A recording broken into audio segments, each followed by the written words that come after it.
Aujourd'hui, il y a des mises à jour importantes en provenance de la Fédération de Russie. Ici, l'Ukraine a lancé ses drones contre l'infrastructure pétrolière russe, lui infligeant l'un des coups les plus dévastateurs. La situation est devenue si critique que les analystes russes tirent la sonnette d'alarme, alors que tout le pays se prépare à subir le pire choc économique depuis plus de 5 ans. Récemment, des économistes russes ont averti que la situation économique actuelle est officiellement la pire depuis la pandémie de Covid. Il est à noter que la Russie a été contrainte de réduire sa production de pétrole jusqu'à 400 000 barils par jour, immédiatement après les frappes répétées de drones ukrainiens sur les raffineries et les ports ce mois-ci. Cette réduction marque la plus forte baisse mensuelle de la production depuis la période Covid, malgré les tentatives de la Russie de dissimuler les données sur la production pétrolière peu après le début de la guerre en Ukraine, invoquant la sécurité nationale. Pour priver la Russie de toute chance d'améliorer cette situation, les forces ukrainiennes ont ciblé 4 grandes installations liées au pétrole en Russie, la raffinerie de Novokuibzhevchevsk dans la région de Samara étant la première. Il s'agit d'un site de traitement clé où la frappe a déclenché un incendie important et croissant.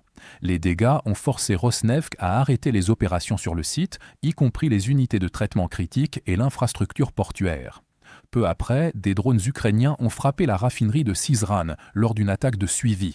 La frappe a provoqué des incendies dans la zone des réservoirs de stockage, un centre essentiel pour la gestion du pétrole brut en provenance de Sibérie occidentale. Cette installation soutient l'approvisionnement intérieur, le transport fluvial via la Volga, ainsi que les exportations par oléoduc vers Novorossiysk. Plus au nord, une frappe de drones ukrainiens à longue portée a visé le terminal portuaire de Vitsotsk dans la région de Leningrad, provoquant un incendie dans l'installation pétrolière.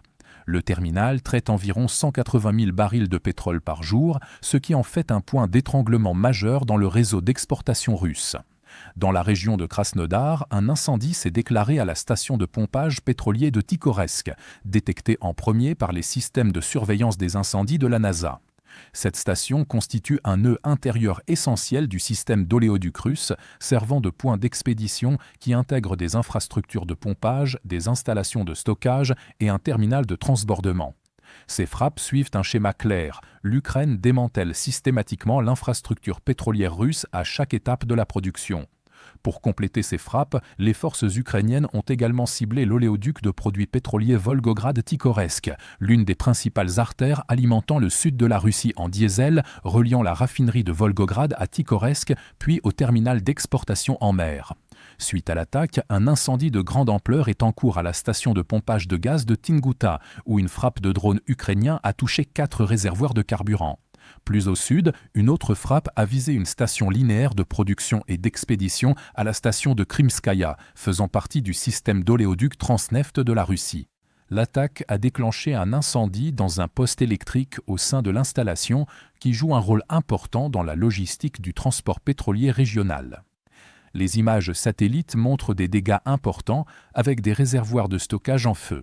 Des drones ukrainiens à longue portée ont également frappé un dépôt pétrolier à Sébastopol, provoquant des incendies dans la zone portuaire que les forces russes ont eu du mal à éteindre. L'incendie s'est poursuivi un deuxième jour au dépôt pétrolier de Yuktorsan, signe de dommages durables à l'infrastructure de stockage de carburant, et les images satellites confirment la destruction d'au moins 2 réservoirs de stockage de carburant. Pour maximiser la portée de sa campagne, l'Ukraine a également étendu ses frappes au-delà des infrastructures principales de raffinage et de transport en visant 2 plateformes de forage offshore en mer Caspienne qui font partie de champs pétroliers actifs dans la région. Ces frappes ont perturbé l'ensemble de la chaîne de production et d'exportation pétrolière de la Russie, réduisant sa capacité à forer, raffiner et transporter le pétrole vers les centres d'exportation. Les attaques ukrainiennes contre les ports russes de la mer Noire et de la Baltique ont entraîné une perte de 40% des exportations de pétrole de la Russie, marquant le plus fort déclin des exportations pétrolières depuis le Covid, ce qui souligne l'importance de ces opérations pour réduire les revenus pétroliers russes. Cela empêche la Russie de profiter de la flambée des prix du pétrole liée à la guerre en Iran.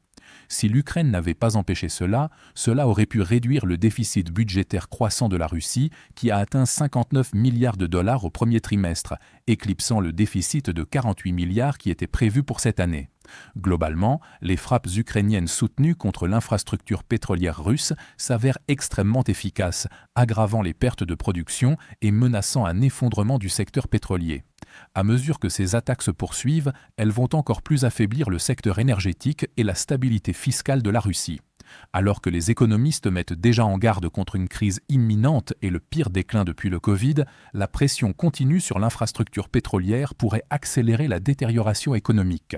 Si vous souhaitez découvrir d'autres développements importants d'aujourd'hui que nous n'avons pas pu aborder dans cette vidéo, n'hésitez pas à consulter notre carte interactive de l'actualité. Le lien vers notre carte interactive se trouve dans la description ci-dessous. Merci d'avoir regardé cette mise à jour et un merci tout particulier à tous ceux qui suivent déjà notre carte interactive.